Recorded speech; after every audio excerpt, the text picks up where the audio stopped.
Hi viewers, இப்போ எண்ணெய் நல்லா காஞ்சிருச்சு. நம்ம நிலக்கடலை வறுத்துக்கலாம்.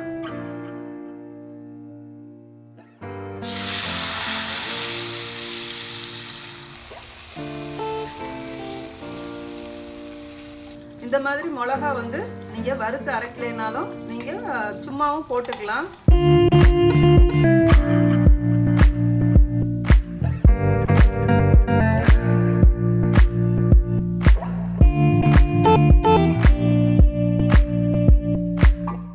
இன்னைக்கு செட்டிநாடு அம்மா கிச்சனில் புளியோதரை எப்படி செய்யறதுன்னு பார்க்க போகிறோம். வாங்க நம்ம எப்படி செய்யலான்னு பார்க்கலாம். ரொம்ப சிம்பிளாக நம்ம செஞ்சிடலாம். புளி ஒரு மீடியம் சைஸ் ஆரஞ்சு பழம் அளவுக்கு நான் வந்து புளி எடுத்திருக்கேன். அது எடுத்து இந்த மாதிரி நல்லா நீங்கள் கரைச்சி வச்சுக்கோங்க. நிலக்கடலை உங்களுக்கு தேவையான அளவுக்கு நீங்கள் வந்து வறுத்து வச்சுக்கோங்க. ஏன்னா இது நம்ம ரைஸ் மிக்ஸ் பண்ணுறப்ப தான் நம்ம சேர்க்க போகிறோம். அதனால நீங்கள் உங்களுக்கு எவ்வளோ வேணுமோ நீங்கள் வந்து வறுத்து வச்சுக்கலாம்.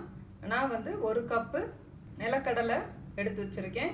2 டேபிள் ஸ்பூன் கடலைப்பருப்பு, சமைக்கிற கடலைப்பருப்பு, காஞ்ச மிளகா காரத்துக்கு தக்கன நீங்கள் எடுத்து வச்சுக்கோங்க. நான் ஒரு 8 மிளகா எடுத்து வச்சுருக்கேன்.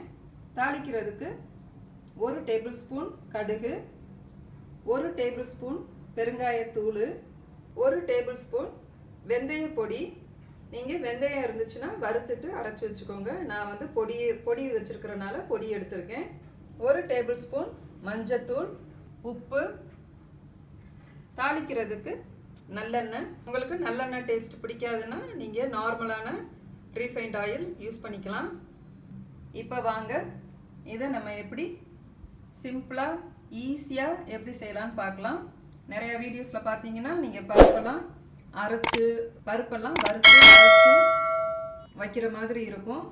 இது நம்ம செட்டிநாடு ஸ்டைலில் ரொம்ப ஈஸியாக நல்லா டேஸ்டாகவும் இருக்கும். வாங்க நம்ம எப்படி செய்யலான்னு பார்க்கலாம். எண்ணெய் ஊற்றிக்கங்க. எண்ணெய் வந்து தாராளமாக ஊற்றிக்கங்க. அப்போ தான் நம்ம சாதம் கிளறப்ப டேஸ்ட் நல்லாயிருக்கும், சாதமும் ஒட்டாமல் இருக்கும். இப்போ நான் பார்த்தீங்கன்னா சாஸ் கொஞ்சம் நிறையாவே, நான் வந்துட்டு புளியோதரை சாஸ் வந்து கொஞ்சம் நிறைய செஞ்சு எடுத்து வச்சுக்க போகிறேன். அதனால நீங்கள் வந்துட்டு உங்களுக்கு எவ்வளோ தேவையோ அதுக்கு தக்கன நீங்கள் வந்து எண்ணெய் சேர்த்துக்கோங்க. இப்போ எண்ணெய் நல்லா காஞ்சிருச்சு. ஃபஸ்ட்டு நம்ம நிலக்கடலையை வறுத்துக்கலாம்.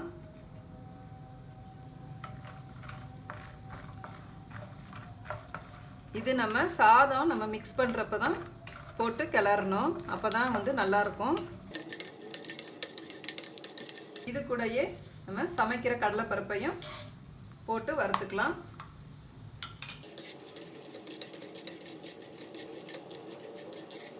இப்போ ரொம்ப கறியிடக்கூடாது. இப்போ நம்ம இதை தனியாக எடுத்து வச்சிடலாம்.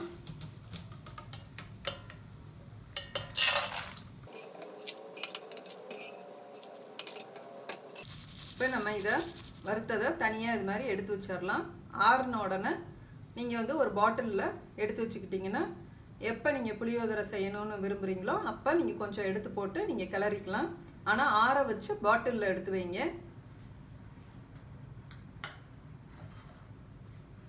இப்போ நம்ம அதே எண்ணெயில் தான் நம்ம வந்து தாளிக்க போகிறோம். எண்ணெய் நல்லா சூடாயிருச்சு. இப்போ கடுகு போட்டுக்கோங்க. கடுகு நல்லா பொரிஞ்சிருச்சு. இப்போ நான் 2 காஞ்ச மிளகா மட்டும் பிச்சுட்டு உள்ள விதை இல்லாமல் நான் 2 மிளகா போடுறேன். மீத மிளகா எல்லாத்தையும் லேசாக வறுத்துட்டு நம்ம வந்து இதை வந்து நுணுக்கி வச்சுக்கலாம். அது ஏன்னாக்க நம்ம சாப்பிட்றப்ப இந்த விதை வந்து நமக்கு வந்து வாயில் வராது. ஏன்னா குழந்தைங்களாம் சாப்பிடுவாங்க, அந்த விதை பட்டுச்சுன்னா ரொம்ப இதாக இருக்கும். பெருங்காயத்தூள் போடுறதுனால பொடி கருகிறதுக்குள்ளேயும் நீங்கள் என்ன பண்ணுங்கள், இந்த கரைச்சி வச்சுருக்கிற புளி தண்ணியை ஊற்றிடலாம்.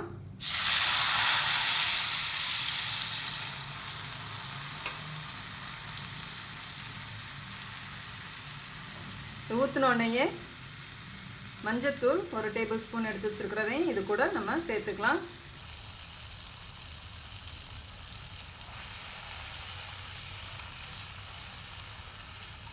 தேவையான அளவு உப்பு சேர்த்துக்கோங்க.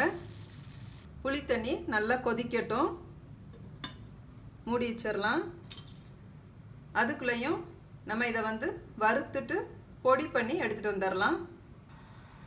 வாங்க ஓப்பன் பண்ணி பார்க்கலாம்.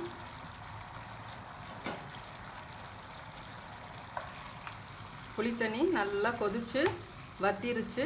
இங்கே பாருங்கள், எண்ணெயெல்லாம் மிதந்து வந்துருச்சு.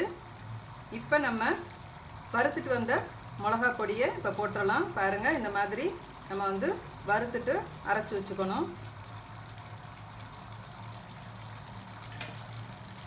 இது கூடவே வெந்தய பொடி, நீங்கள் வந்து எண்ணெய் இல்லாமல் இதையும் நீங்கள் லேசாக வறுத்துக்கோங்க. அப்போ தான் கட்டிப்படாமல் சேரும். இப்போ இதை நல்லா கிண்டிருங்க.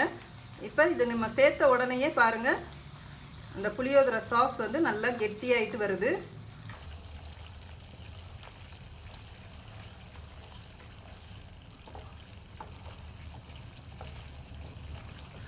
நீங்கள் புளி தண்ணி கொதிக்கிறப்பயே மஞ்சத்தூள் வந்து நீங்கள் கலர் பார்த்துட்டு சேர்த்துக்கோங்க. ஏன்னா ஒரு சிலர் வந்து கருப்பு புளியாக இருந்துச்சுன்னா உங்களுக்கு நீங்கள் மஞ்சத்தூள் வந்து கொஞ்சம் கூடுதலாக போடணும். சாதத்தில் கிளறப்ப அப்போ தான் உங்களுக்கு கலர் வந்து இருக்கும். அதனால் கொஞ்சம் கூடுதலாக சேர்த்துக்கிட்டிங்கன்னா சாதம் கிளறப்ப கரெக்டாக வந்துடும். இந்த மாதிரி மிளகா வந்து நீங்கள் வறுத்து அரைக்கலைனாலும் நீங்கள் சும்மாவும் போட்டுக்கலாம். நான் வந்துட்டு குழந்தைங்க சாப்பிட்றதுக்காக பொடி பண்ணி போட்டுட்டேன். இது கலரும் பார்த்திங்கன்னா அந்த புளியோதரை பார்க்குறதுக்கே நல்லாயிருக்கும். இப்போ இதை நம்ம சிம்மில் ஒரு 2 நிமிஷம் வச்சா போதும். மிளகா வந்து லேசாக எண்ணெய் ஊற்றி தான் நம்ம வறுத்து அரைச்சிருக்கோம்.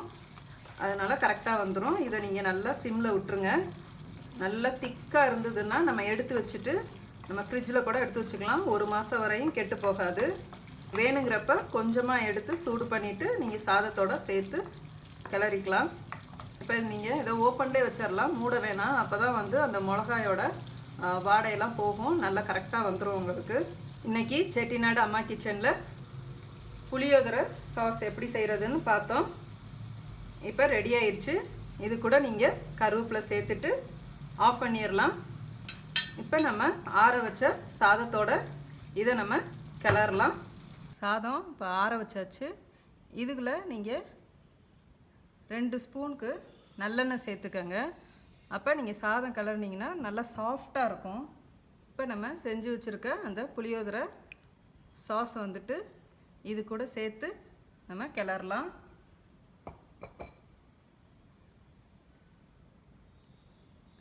வறுத்து வச்சுருக்க கடலைப்பருப்பையும் இது கூட நீங்கள் சேர்த்துக்கோங்க.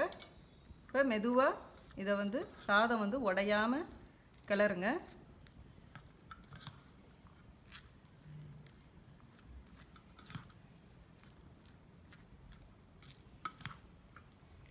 பாருங்கள், இப்போ நம்ம நல்லா கிளறியாச்சு. இப்போ நீங்கள் உப்பும் இது கூட பார்த்துக்கோங்க. உப்பு இல்லைன்னா நீங்கள் வந்து லைட்டாக உப்பு போட்டு கிளறிடுங்க. இன்றைக்கி செட்டிநாடு அம்மா கிச்சனில் புளியோதரை சாஸ் எப்படி செய்கிறதுன்னு பார்த்தோம். உங்களுக்கு இந்த வீடியோ பிடிச்சிருந்துச்சுன்னா நீங்களும் வீட்டில் இது மாதிரி ட்ரை பண்ணி பாருங்கள். உங்களுக்கு இந்த வீடியோ பிடிச்சிருந்துச்சுன்னா உங்கள் ஃப்ரெண்ட்ஸ்க்கெலாம் ஷேர் பண்ணுங்கள், லைக் பண்ணுங்கள்.